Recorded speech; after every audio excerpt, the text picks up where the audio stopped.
Mesdames et Messieurs les élus, chères Grenobloises et chers Grenoblois, ici dans le public ou bien sur Internet, nous sommes réunis ici dans cette Assemblée une semaine après les actes de guerre qui ont ensanglanté la France à Paris.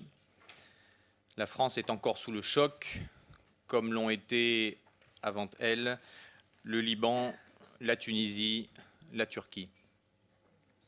Nous tous, élus de la République, mais plus généralement tous les citoyens soucieux du bien public, nous tous, nous devons chercher un chemin qui nous permette de nous protéger sans nous renier, de nous défendre sans nous trahir, de nous battre sans nous perdre. Dans cette période de tumulte où les points de repère habituels vacillent, nous devons refuser les vieilles oppositions, refuser le piège d'opposer la fidélité à nos principes démocratiques, à ce que nous sommes, et la protection de la population. L'amour de la démocratie et de nos libertés est justement ce qui nous oppose si radicalement à cet ennemi sectaire qui a juré notre perte. Et il nous faut réconcilier liberté et protection, sans quoi nous perdrons de vue ce qui vaut la peine d'être défendu. C'est le défi que nous lance l'histoire.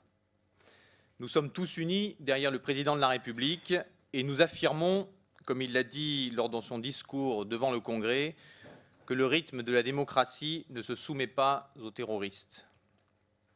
Aujourd'hui, je réaffirme que notre sécurité dans la durée et la défense de nos valeurs passe par l'affirmation de notre soutien à l'éducation, notre croyance indéfectible dans l'humanisme, dans la liberté, dans l'égalité, dans la fraternité et dans la culture pour lutter face à la barbarie.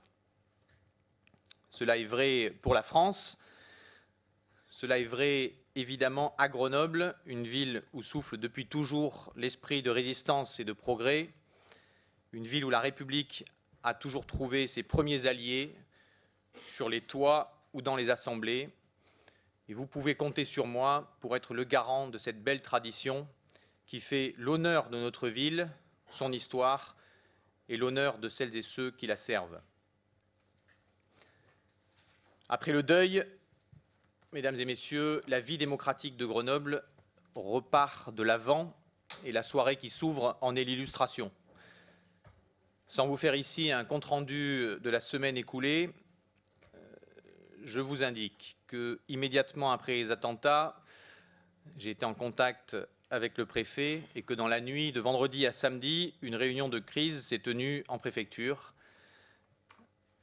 afin que la ville soit opérationnelle le plus rapidement possible. La veille, le jeudi 12, Elisa Martin, ma première adjointe, et moi-même travaillions avec le directeur départemental de la sécurité publique et la commissaire en charge du renseignement territorial pour apporter les actions nécessaires de vigilance sur les dérives sectaires djihadistes à Grenoble. Et dès le samedi matin, nous étions prêts à apporter des réponses aux inquiétudes des Grenobloises et des Grenoblois, prêts à agir pour assurer leur sécurité dans le respect des cadres prévus par la loi, dans le respect du rôle de chacun. Vous le savez, la période de fête qui s'ouvre est une période de rassemblement, une période de convivialité, une période de joie. Et d'ailleurs, dès ce soir, le marché de Noël ouvrira ses portes, comme la foire a ouvert ses portes samedi et dimanche dernier, comme le salon du chocolat ouvrira ses portes demain. En restant à la disposition de la préfecture, comme le veut l'état d'urgence, nous agissons pour que la vie continue. Et je sais que nous sommes tous ici, chacun de nous, bouleversés au fond de nous-mêmes par ces atrocités, par les vulnérabilités que cela révèle de notre société. Néanmoins, je souhaite, mes chers collègues, que cette soirée de reprise de la vie municipale soit placée sous le signe de la raison, que l'on mette à distance tout ce qui encombre les débats, les effets de manche et les attaques politiciennes. Car à l'heure où les Grenobloises et les Grenoblois attendent de nous des repères pour avancer, rien ne serait pire que de leur offrir un numéro de cirque pitoyable, comme ce fut le cas mardi en début de semaine à l'Assemblée nationale.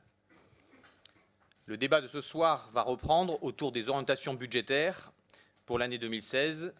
Débattre de ces orientations budgétaires, ce n'est pas débattre de chiffres, de courbes, d'addition ou de soustraction, c'est bien débattre d'une question simple. Dans quel Grenoble voulons-nous vivre, grandir, vieillir, étudier, travailler? Et vous le savez, notre ville est confrontée à une pénurie financière inouïe qui, si nous n'agissions pas, mènerait notre ville à la faillite, à la tutelle. C'est une réalité financière que personne ne peut nier. Les faits sont là. Le défi est d'inventer avec les Grenobloises et les Grenoblois la ville de demain, tout en faisant face à cette pénurie. Et je suis convaincu qu'il y a un espace de travail entre la paralysie et la faillite, un espace pour avancer. Le budget 2016 s'engage dans cette direction. Que le débat d'orientation budgétaire que nous allons avoir ce soir, mes chers collègues, soit un débat d'orientation politique au sens plein et noble du mot politique et qu'il fasse honneur à notre devise républicaine de liberté, d'égalité et de fraternité. Je vous remercie.